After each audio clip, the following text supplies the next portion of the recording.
moderator by Ibu Gita Nurlaila to lead this session. The floor is you, Ibu Gita. Thank you very much, Ibu Betty. Thank you, Pak Arman, for sparing your valuable time and for coming to our event representing the Embassy of the Republic of Indonesia. And thank you, Pak Budi, for the nice introduction to ICC history. Today, we're going to provide you with some information about the various vaccine and differences between the vaccines, especially those that's going to be available in Canada. We're very glad to have Dr. Raywat Deonandan to come and share the information with us today. Just a little bit about Dr. Deonandan. He is an epidemiologist, associate professor, and assistant director of the Interdisciplinary School of Health Science at the University of Ottawa. He's also a former chief scientist with the Canadian federal government and a best-selling author of both fiction and nonfiction. In 2016, he was named the best university educator in the province of the Ontario Confederation of University Faculty Associations. During the COVID-19 emergency, he has appeared on national and international media over 2,000 times to give expert commentary and analysis on the progress of the pandemic. Without further ado, I will provide you your time and space for you, Dr. Deonandan. Please enlighten us. Thank you. Thank you so much. I'm wondering if I can share my screen. Let me see here if I can do that. I can share my screen. That's wonderful. So let me just share this now. Oh, you can all see my slides, I hope? Yeah. Excellent. Let's start here. First of all, thanks you for inviting me. I was in Indonesia about 30 years ago, my first and only time. Oh, wow. And I just love the place. I love the food, the people so much, and I can't wait to go back. When this pandemic is over, it's near the top of my list of places to visit again. So very excited to speak to you people. Thank you so much for having me. So when I was asked to talk to you, I quickly put together a presentation just summarizing what we know about the current vaccines available to Canadians, the technology, some of the the risks, the efficacy, and so forth. And I'm happy to try to answer any questions that come after to my ability. Some things I won't know the answer to, but this is the nature of the game. We do what we can. So first of all, what are the vaccines licensed in Canada?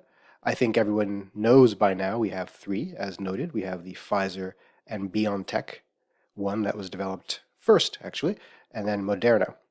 And this is Moderna's first product ever to market. So it made people a little bit nervous, but it's turned out to be pretty good. And Moderna made theirs in collaboration with the National Institutes of Health in the USA. So there's a lot of close partnership with the American government to make that happen.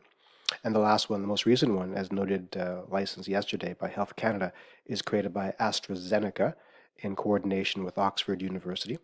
And theirs is also called Covishield around the world, because it's been well adopted in many countries before now. Other vaccines around the world, you may have heard, there are literally dozens of vaccines now making their way around the world. So we expect to have more of them licensed in Canada soon. You may have heard of Sputnik V, V for vaccine, so that's the Russian one. It's technologically similar to AstraZeneca. Covaxin is the Indian one, and it's an old-fashioned kind of technology. We can talk about that later on if you like. Sinovac, Coronavac, made by the Chinese, similar to Covaxin. Novavax might get licensed in Canada, and it's a brand new technology as well. In fact, if it's licensed in Canada, we have the capacity possibly to manufacture it here. That's the goal. We'll be making a factory later this year. So in coming years, we'll be able to make Novavax doses, I hope. And Johnson & Johnson, also called Janssen, has the famous one-dose vaccine that might be licensed here as well soon. Okay. So how do they work? I'm not sure what the science education background of most of the audience here today is, but in general, vaccines all work the same way. They show the virus to your body. Here's the virus. So your body recognizes it so that when it actually gets exposed to the virus in real life, it knows what to do. That's all it is, an introduction to the virus so that you can build up antibodies and have your weapons ready to go. It's the nature of how it shows the virus that differentiates the various vaccines. The old-fashioned vaccines would actually give you a little bit of the virus so that your body gets a taste of it. But of course, you get sick from that sometimes. And then they found a way to sort of kill the viruses. We call them attenuated viruses. So we give you a dead virus, your body sees it, says, oh, I know that. You get some target practice that way. By the way, the Indian and the Chinese vaccine work that way still. Then we get, in modern times, brand new technologies, and they're pretty exciting. So let's go through some of these brand new technologies. First, we have to talk about the virus itself. You may have heard the term spike protein. This is what the coronavirus looks like. It's essentially a sphere with these things on top of it, these spikes. These are the spike protein. And the spike protein is how the virus gets into your cell. It latches on to a receptor on your cell, and the snugness of that attachment is what determines whether or not you get infected, which is why this virus is so contagious. It's snug. It's a very good attachment. The old SARS from 2002, 2003, 2004, the attachment wasn't that good, and so it wasn't as infectious. The new variants, some of them have even better attachments, so they're more infectious. But the spikes are what make it interesting. So inside the virus is the DNA. In this case, RNA, actually, a different kind of genetic material. And the RNA codes has the instruction for making these spikes. So that's the virus. It's just essentially a shell with some genetic material inside that tells the virus how to make certain things like the spike protein. The spike protein is a license plate. That's all it is. So the virus shows up and the spike protein says, this is who I am, this license plate. And your body says, oh, okay, I know now to look out for this license plate, and I'll shoot it down next time I see it. And so the different vaccines work differently in terms of how they show your body the license plate. Let's talk about the AstraZeneca one first. So it works the same way as Sputnik V and the Johnson & Johnson, same technology. It's called a viral vector. So what they have done is they have taken the coronavirus, the spike protein has been identified there, and they've taken a different virus, a simple virus, a safe virus. AstraZeneca uses a chimp adenovirus. So this is a common cold in chimpanzees. It can't infect humans. We can't get sick from it. And they've further genetically engineered it so that it cannot reproduce once it's introduced into the human body. And they've changed the genetic code of this chimp virus to introduce the genetic code from the coronavirus that codes for the spike protein. Now suddenly, this chimp virus makes spike protein, and they inject that into you, and you don't get infected by it, but the chimp virus knows how to get into your cell. It gets into there, your cell sees, oh, there's that spike protein. There's that license plate, and it starts making antibodies. That's all it is. It's just a clever way of getting the spike protein into your body on the back of a chimp adenovirus. That's pretty clever. But the mRNA vaccines of Pfizer and Moderna, they're even more clever. And this is brand new, impressive, game-changing technology.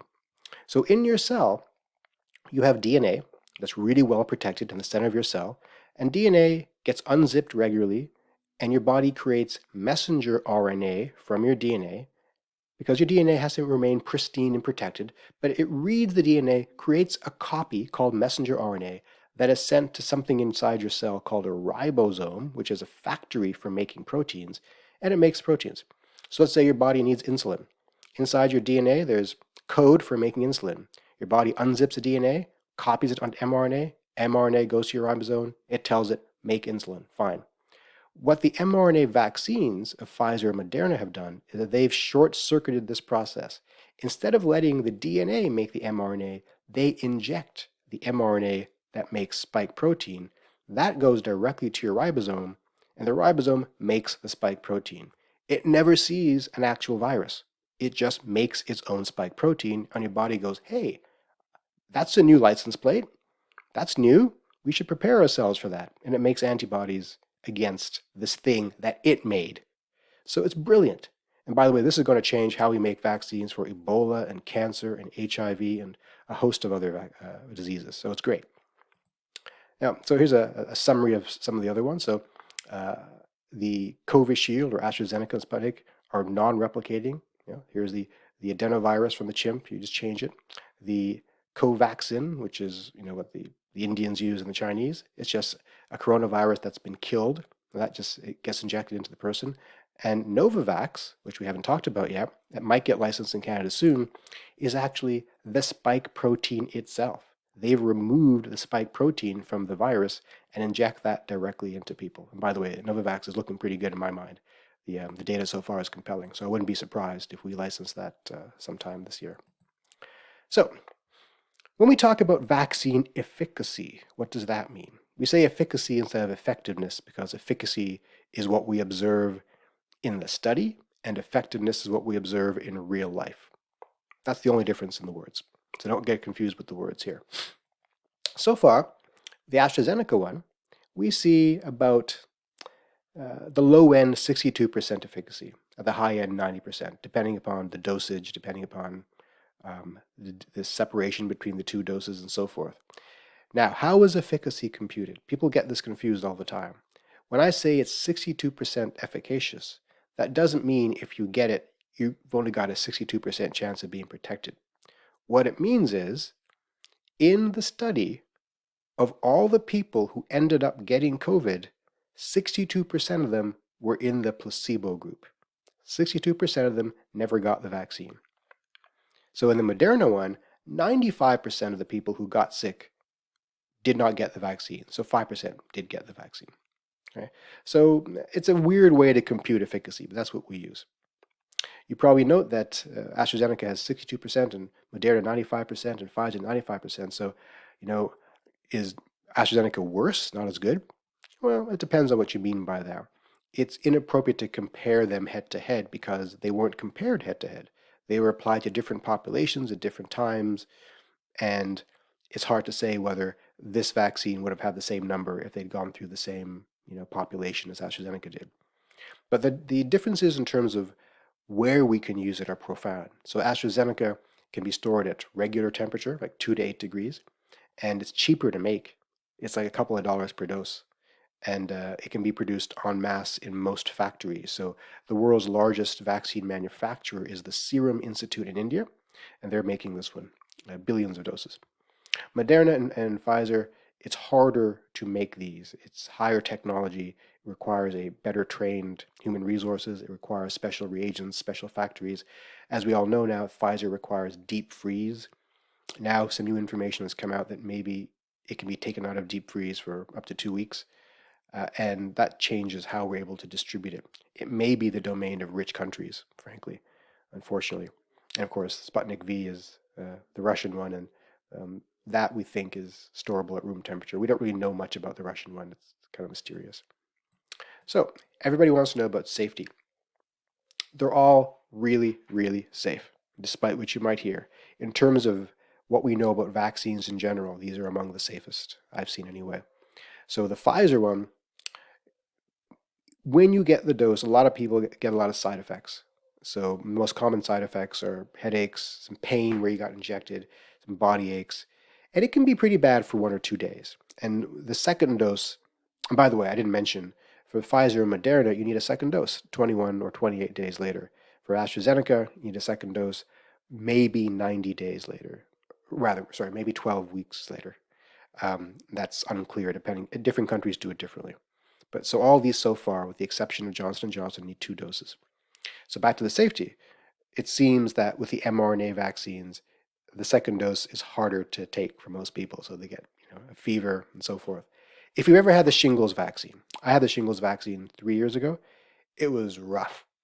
I was in bed for a day. It was hard. Fevers. I was really tired.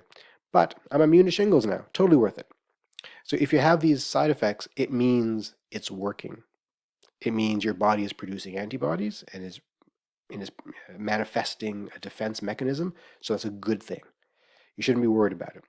Some people, though, have allergic reactions, which is why we recommend that when you get the shot, you wait there for 30 minutes where a doctor can watch you. Same with the flu shot, right? The pharmacist or the nurse who give you to will watch you for 30 minutes because they know what to do if you have an allergic reaction. And a handful of people who have like serious allergies to certain things maybe should not get it. But that's a conversation between them and their doctor. Your doctor should be informed about these things. I can't really advise you on this. I'm not a medical doctor. So it's not legal or ethical for me to advise you on these things. But the CDC recommends that for people with profound medical allergies, they should talk to their doctors about these things. That's where we okay. Oh, I'll go back to this slide later on. Safety for Moderna is very similar. Again, some people showed some anaphylactic reactions. These are, big allergic reactions. Very, very rare. It's like 11 out of 18 million or so. That's how rare it is. So we shouldn't be concerned about that unless you know for sure you have a long history of having bad reactions to injections. And the AstraZeneca, incredibly safe. In fact, there are no allergic reactions reported so far. Most people report things like some warmth where they're injected, a little bit of swelling, and it goes away after a day or so. So let me see here. Oh, someone asked me about the Canadian vaccine. We are making our own homegrown one as well from a company called Medicago. And this is an interesting technology. It's a plant-based thing. So you can grow it in plants. It doesn't require anything special. And what they do is these particles grown on plants look like the spike protein. And so we inject it into people and your body thinks, oh, that's this protein I saw in the coronavirus, and starts making antibodies. It's currently undergoing phase 2 trials, and we'll be in a position to manufacture them if all goes well later this year, possibly. I'm going to go back here. I want to end by talking about some COVID vaccine myths that come up all the time. People write to me all the time with their questions. Some people say that these mRNA vaccines by Pfizer and Moderna can change your DNA. It can't change your DNA because, as I showed, it doesn't touch your DNA. It injects the mRNA downstream from your DNA, never interacts with your DNA. Some people say it'll affect your fertility. And the reason they say this is that the spike protein resembles a protein in, what's the word I'm looking for? A placenta. And so they think, oh my God, if I take this vaccine, it's going to attack my placenta. No. This is absolutely false. We know this because we have a lot of people who have had COVID, and that they also produce antibodies, and they have kids just fine. So it's not an issue. Some people say the vaccines are made with fetal tissue. That's not true. None of these vaccines contain any cells from fetuses. However, one of them, I think it's the Pfizer one, was tested on fetal tissue. As part of the process, what they did, they injected a petri dish filled with fetal tissue from 50 years ago. They stored it from 50 years ago and to see how it reacted. But it was not made from fetal tissue. And none of the ones we talked about so far can give you COVID. Now, the ones like the Chinese one and the Indian one, Covaxin, in theory, maybe you could, because it's literally a dead virus and sometimes they don't fully kill it. So in theory, maybe you could get infected. But the ones we talked about so far, the ones in Canada, zero chance of it giving you COVID. So I wouldn't worry about that. So that's that's my presentation, and I'm happy to try to answer any questions anybody might have. I do have a question, Doctor. Yes. Yes, my name is Robbie Toulouse, and I'm actually eligible for my vaccine next week, if possible. I'm on phase 1, the 80 plus. So anyway, what I'm trying to ask you is, there's a posting on social media that went viral, both in Indonesia and somewhere in that region. And that has to do with an antibody-dependent enhancement, is ADE. Yeah. So which binds the virus to antibodies and then it replicates and whatnot.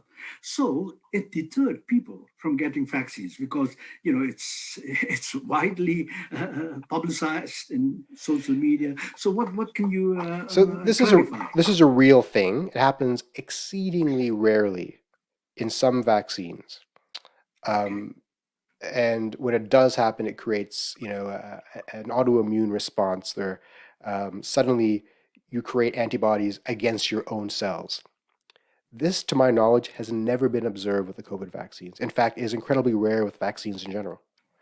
And I would say the probability of this happening is so incredibly rare. Do not let this deter you. Like I said, to my knowledge, it has never actually been observed with the COVID vaccine. And even in cases of other vaccine where it's been observed, it's been exceedingly rare and treated. So don't be concerned about it. In fact, the risk, I don't want to say that there's no risk associated with these vaccines at all. Of course, there's risk with everything. But from where I sit, the risk of getting the disease is far greater than the minor risk of maybe having a bad reaction to these vaccines. Thank you, Doctor. Very enriching presentation just now. Oh, thank you. Congratulations. Thank you. Any other questions? I think there's a question from Fabio. Yeah. If you want thanks. to go ahead. Thanks, Gita. A wonderful presentation. I'm really thankful for you inviting me, and I congratulate the ICC for the initiative of having such a session. It is proving already to be quite enlightening and interesting.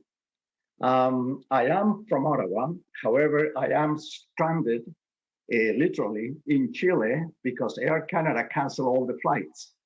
Now, by being in Chile, I was fortunate, I hope, to receive the Chinese vaccine, the Sinovac. I had my first dose, and I will be having the second shot in a week from now. It is possible that when I get back to Canada, the Chinese vaccine will not be recognized, most likely, which I hope it will be by April, I guess, at sometime in April, as soon as the airlines start flying again. So my question, Dr. Deonandan, is should I get vaccinated again in Canada? Will that conflict with what I already have in my body? It's an excellent question. The true answer is nobody knows. However, the likely answer is it's probably fine. And here's why it's probably fine. What vaccines do is they simulate infection. So the fact that we have 2 doses means we want to simulate infection twice. It probably doesn't matter how you were simulated, whether it's through natural infection, vaccinated by this vaccine or vaccinated by another vaccine. There may be some slight differences, like which parts of the protein it's targeting and things like that. But there is a school of thought that says maybe getting shots from different vaccines might even be better than getting it from the same vaccine. There is no harm that I know of that I've seen expressed or studied or really amplified in getting vaccinated more than a few times. It can't hurt you, probably. Now, it's interesting that you're getting the Chinese vaccine. I'm jealous of anybody who gets vaccinated. Like, it's not a bad. If you have access to a Chinese vaccine or a Russian vaccine, I'd say go for it. Will it be recognized when it comes here? I think it would be recognized, to be honest. You have to talk to your doctor about that and have appropriate guidance. So the current guidance is if you've been infected, you should still get vaccinated. So it stands to reason that if you've been vaccinated with a vaccine that we don't recognize, you should still get vaccinated again. Let me rephrase that because that was confusing. Because there's a vaccine shortage, if you've received your 2 doses already of another vaccine, I don't think you should get vaccinated again. I think it sort of eats up resources and you probably don't need it because you're probably immune. If, on the other hand, you feel you need to for administrative purposes, to get into the country or to avoid quarantine or something, and if the question is, will it hurt you, I don't think it will hurt you. So that should not be a reason not to do it. The reason not to do it is you don't need it, but it's not that it will hurt you. Hopefully that answer makes sense? Okay, good. It does, and thank you very much. I have another question, if Please. I may, Sure. Gita. My question Go ahead, is, and after this, there's Pa Atik is going to ask questions. again, you mentioned, doctor, that if the vaccine, if we get sick from the vaccine, it means that it's working. What if we don't get sick and if we don't have any symptoms? Yeah. Is it still working? Yeah, it's a good question. It's a good question. When I say when you get sick from the vaccine, it's when you get a certain kind of sick. If you get fatigue and some pain lasting a couple of days. If you're having like your throat swelling up or if you go blind, that's not good. I'm not saying those things will happen, but be aware that if you're having any untoward symptoms, you should definitely talk to a doctor. If you don't have that reaction, it doesn't mean it's not working. It just means that your antibody reaction is more tolerable to your body than not.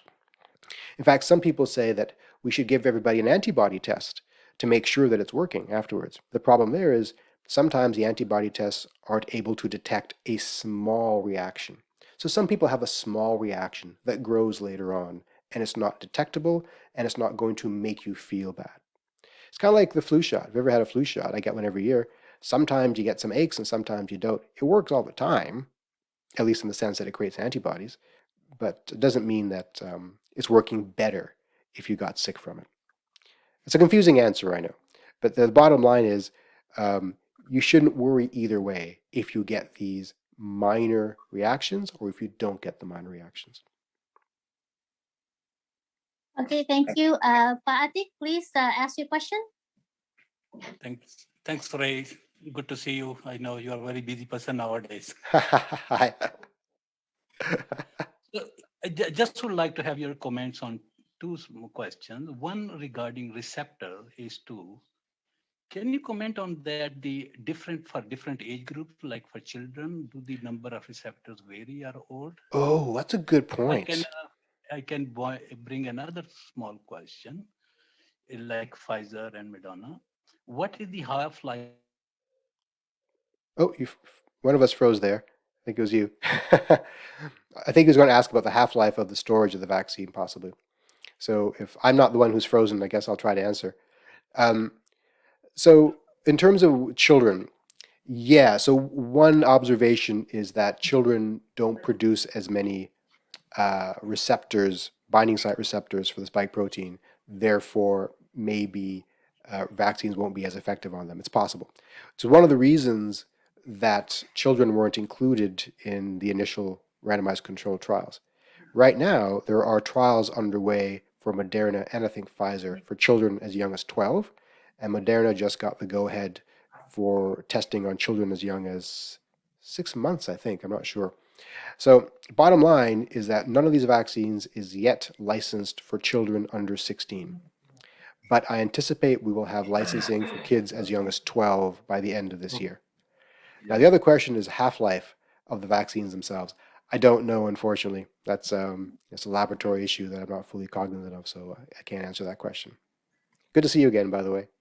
Okay, thank you very much.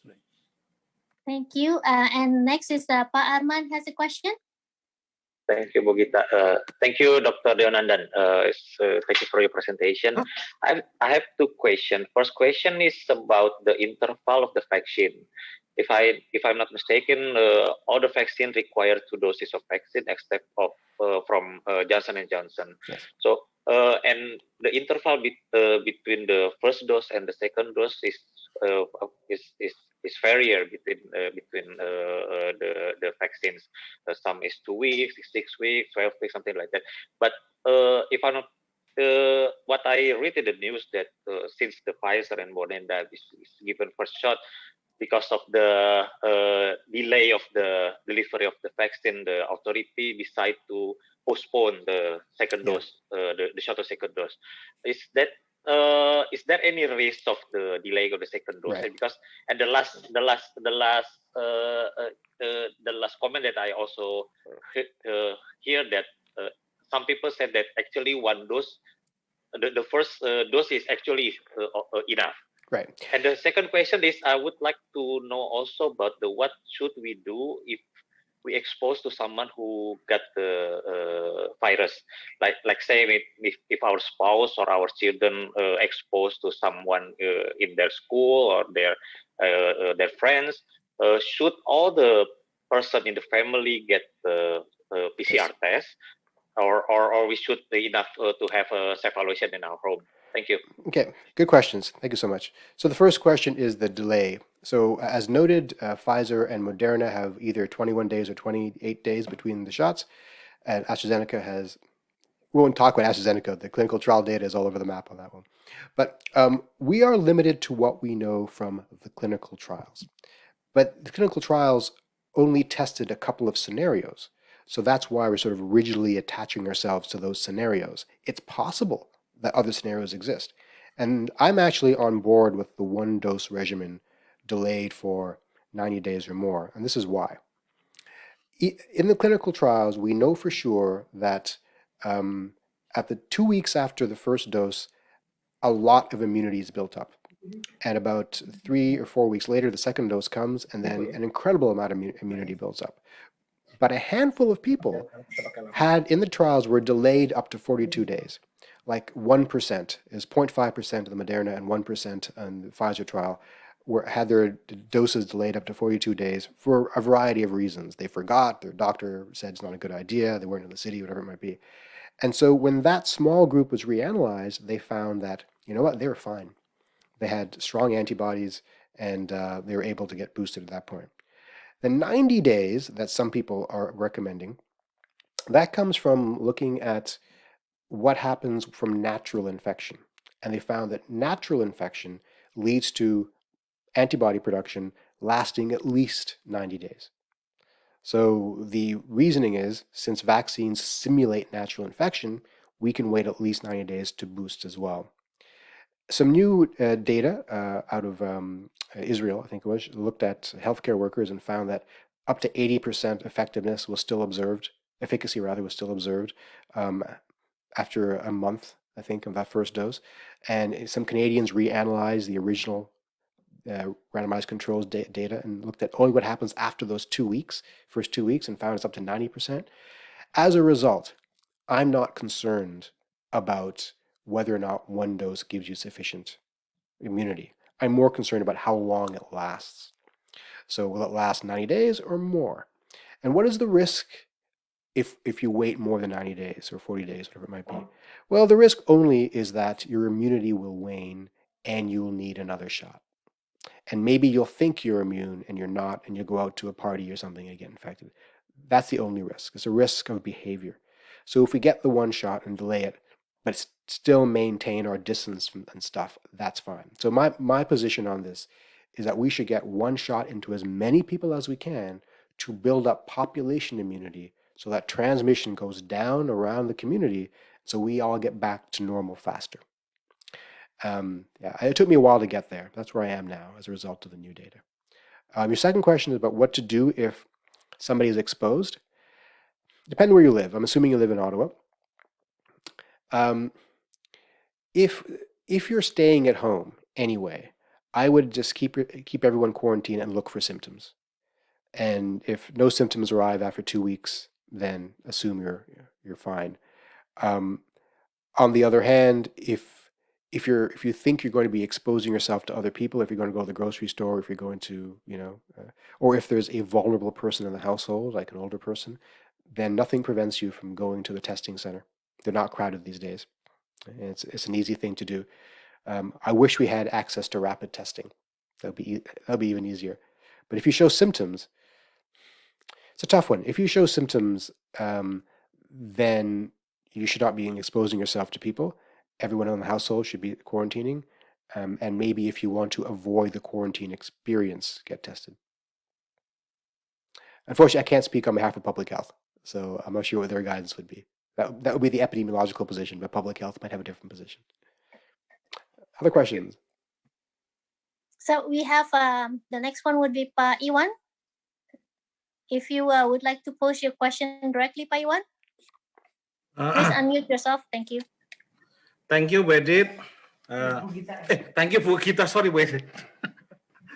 Thank you, Dr. Raywat, for your presentation. I believe we have lots of takeaway that arising out from your presentations.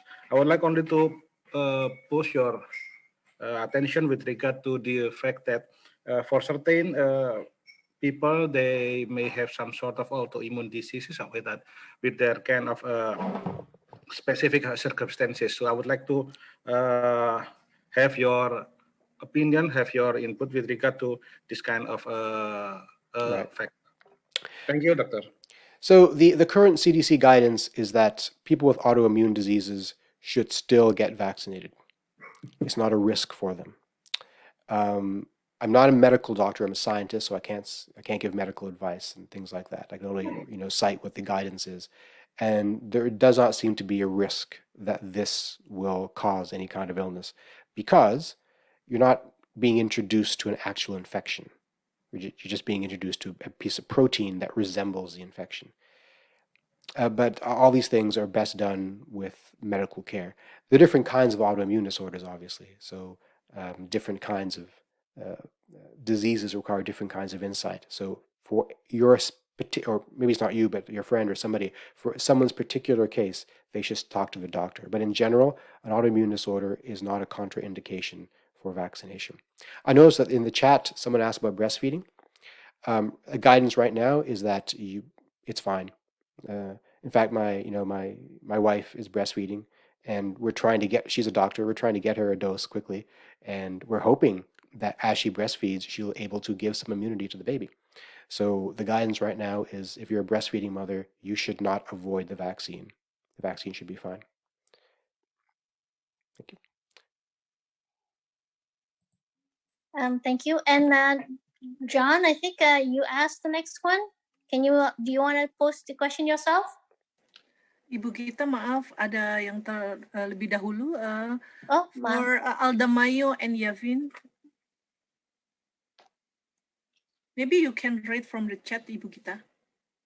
Yeah, but I thought Dr. Deonandan already answered the breastfeeding ones, but it's okay. Okay.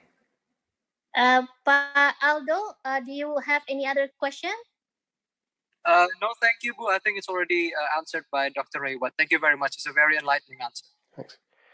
I see some questions in the chats. I can answer some of the questions on the chats here. Yeah, go ahead. Someone's asking about if they contain any mercury, aluminum, formaldehyde. I don't know. I was trying to look that up the other day because someone else had asked me what the... So vaccines contain something called adjuvants.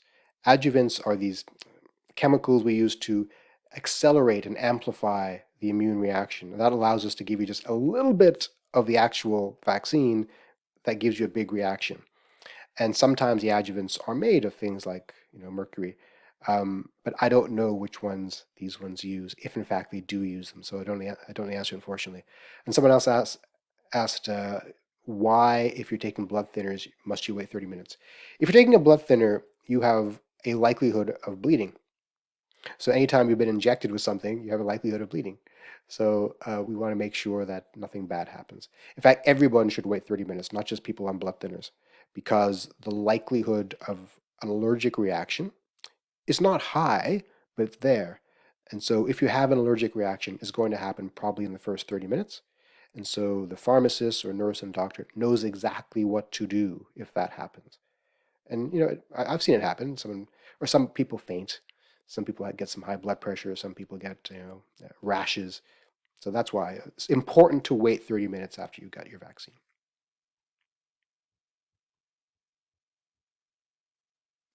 Okay, is there anybody else who would like to ask questions?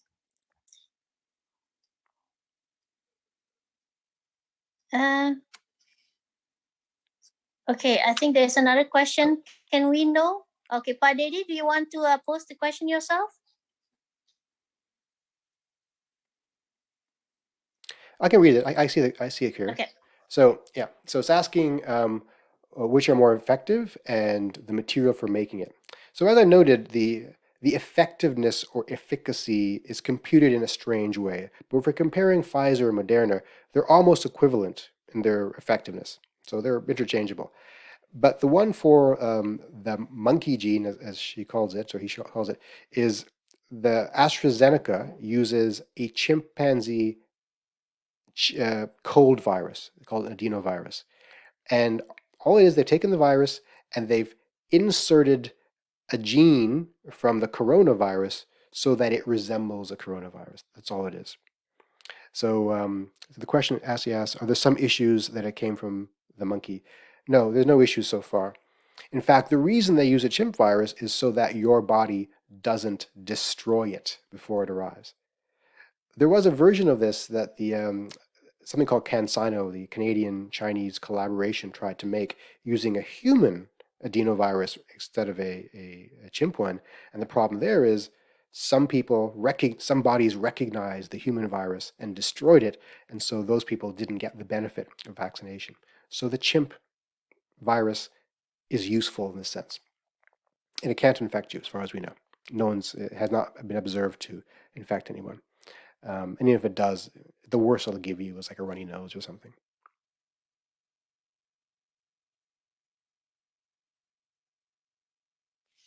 Okay, so I guess it's almost time.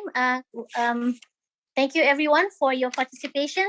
Thank you very much for the great presentation and for the wonderful answers, Dr. Deonandan, very insightful.